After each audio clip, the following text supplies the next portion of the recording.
Welcome to Never Rewrite. I'm Isaac Askew. And I'm Jeffrey Sherman. And today we're going to ask the question, do you even want a better version of what you have today? It's kind of what we riffed on a few episodes ago of you could rewrite something and you take on this whole giant workload and all the risks that we've talked about for years. You could iteratively replace what you've got today and make what you've got better and easier to work with and then improve it from there. But maybe you don't want what you have today. And that's an important question to ask before you start either way. Before you start thesis shipping or you start rewriting, do you even want this? Yeah, the episode a few episodes back was like, I think it was like refactor versus rewrite versus rebuild. And it Yeah. was like a terminology based episode because they all seem so similar, like if you think of the terms the way they are, but every person is describing a different thing when they say they want to rewrite or refactor. So using the same language is important.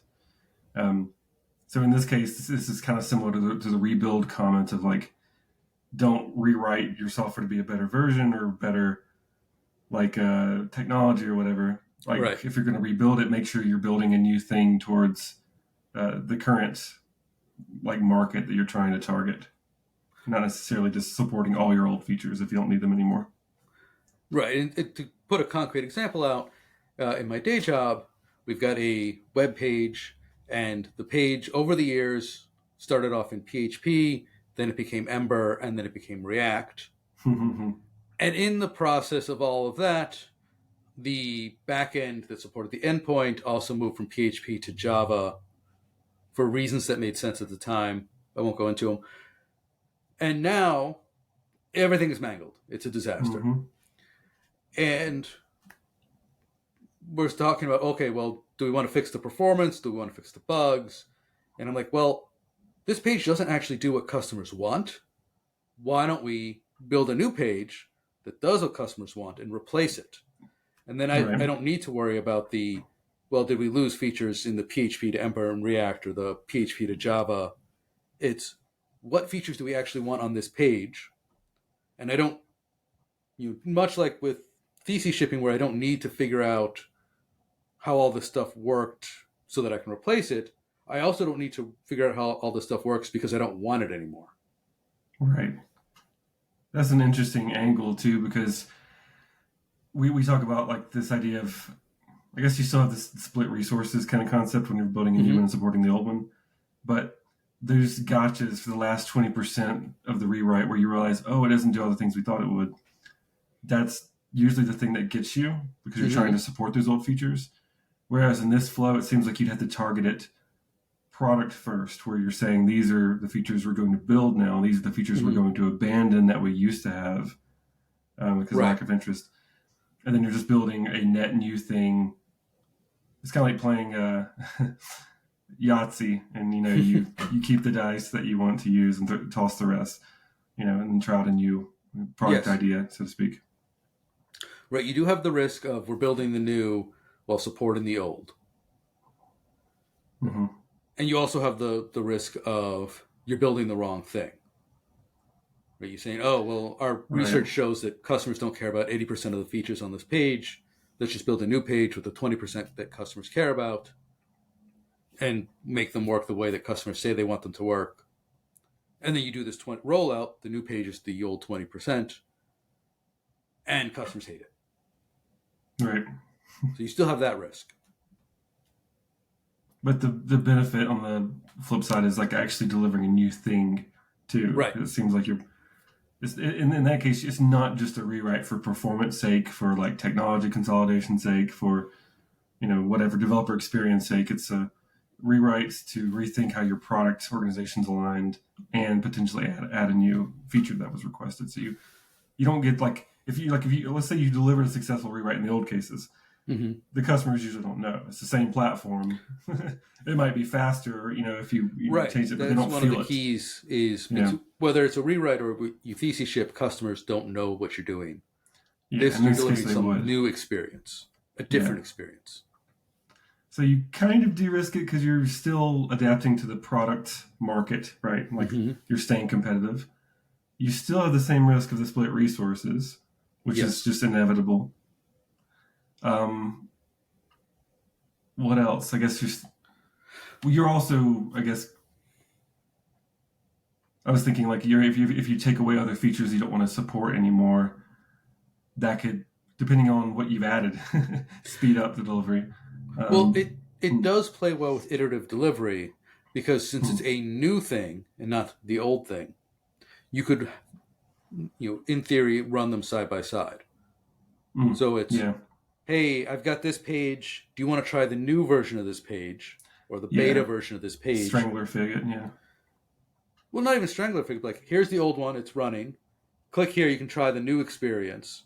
And now it's only got some features, and I can get feedback from customers.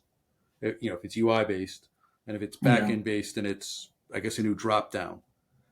And I say Strangler fig because it's still a way you can kind of roll out. Yeah. Over time, and then that interface is completely wrapped around the new one once you're ready.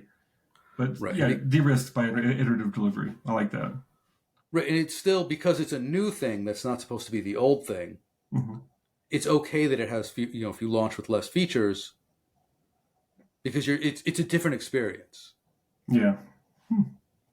It's a rethink. Oh God! Rewrite, refactor, rebuild, or rethink it. Yes.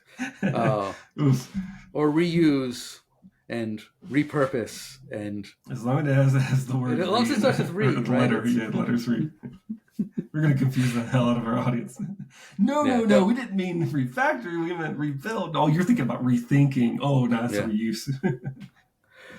Oof. Right. Yes, but put that aside. Mm-hmm. Instead of iteratively replace, DC ship, or rewrite, don't be afraid to do something different, because often that is even easier. Yeah. Especially if making the break. And if that new experience, especially if you are able to run it side by side, because then that new experience doesn't need to do all those old features.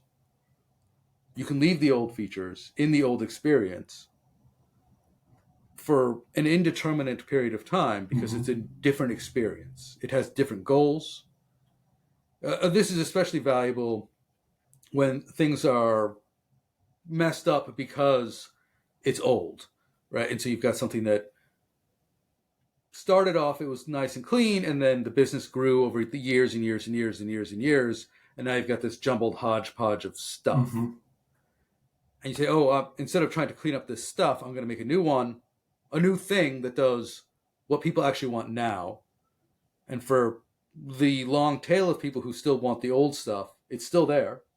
Yeah. I haven't touched it. So in this case, you don't necessarily even have to sunset it. Like you could sunset the old system and that you at some point stop providing support to it and let, but like you could, the customers, like you did all that weird jumbled stuff, if customer ID equals so-and-so, that is really hard to move to the new flow.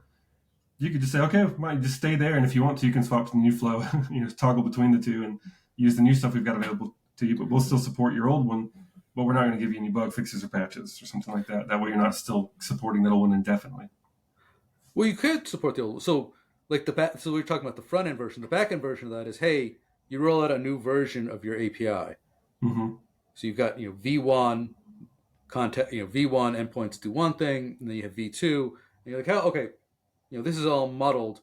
We're going to do V3 to support these new use cases. Like Amazon does this, and Amazon is famous for not sunsetting the old ones and keeping them working as well as possible forever. Oh yeah, different older APIs are still working from 2015 or something. Right, they won't update them anymore. Like these APIs from the backend, we said you could do this. We're gonna support it, but we don't think it really makes sense anymore. So here's new things that we think make sense. They're not the old things. They're not new versions of the old things. They're different things. And then whenever people start with Amazon fresh, they're just kind of routed to the new experience because it's not really relevant to serve the old one. Right, and eventually they might make you move and upgrade, but it takes years and years and years. Yeah, I like that flow. I like it because it allows you to still. It scratches a few itches, right? Mm-hmm. The main one is the customer. I mean, the one that the developer who's always wanted to rewrite, for the new languages. They get an opportunity to think about things in a new system. Right. Like, They get okay, that green field. We have greenfield. The product has more alignment on what they want instead of you reacting to the startup to begin with. Now you're trying to rewrite this experience that's like towards better market fit, towards what we know, what we learned over the past experience. So we're abandoning part of the old application and intentionally not rewriting those pieces. And then it still allows you to remain competitive. So you can add the fun new AI feature, that everyone's wanting to push to in your company. You could add that in the release and have that marketed and make the salespeople happy because you delivered the AI thing you promised it was going to come soon. So it's still not fully de-risked in that you still have to split resources, and that might be hard on your team. Right. But if there ever was a compromise, this seems to be a better pivot. Is like, don't rewrite, pivot. Yeah, that's pivot a good way to say it. Learned. Yeah. Right. Instead of never rewrite, in either thesis ship or pivot. Yeah. But either way, do it iteratively. Yes. I like that. We should throw that in the book. We should throw that in the book. It's going in now. Folks, if you haven't heard, we are writing a book. There are many, many pages. I saw last night that at least one 3. of the chapters, chapter 17, is literally, it says, this is what this chapter is about. And it's 3 lines. It's a placeholder chapter. Yeah, placeholder chapter. It's beautiful. Well, we can add another placeholder chapter. There we go. But if you are interested, neverrewrite.com. The book is available for pre-order, The Rewrite Trap. And your name will be in the book as a thank you if you pre-order. Oh, look at that. It's an upsell. Thank you all for listening. I'm Jeffrey Sherman. I'm Isaac Askew, and this is Never Rewrite.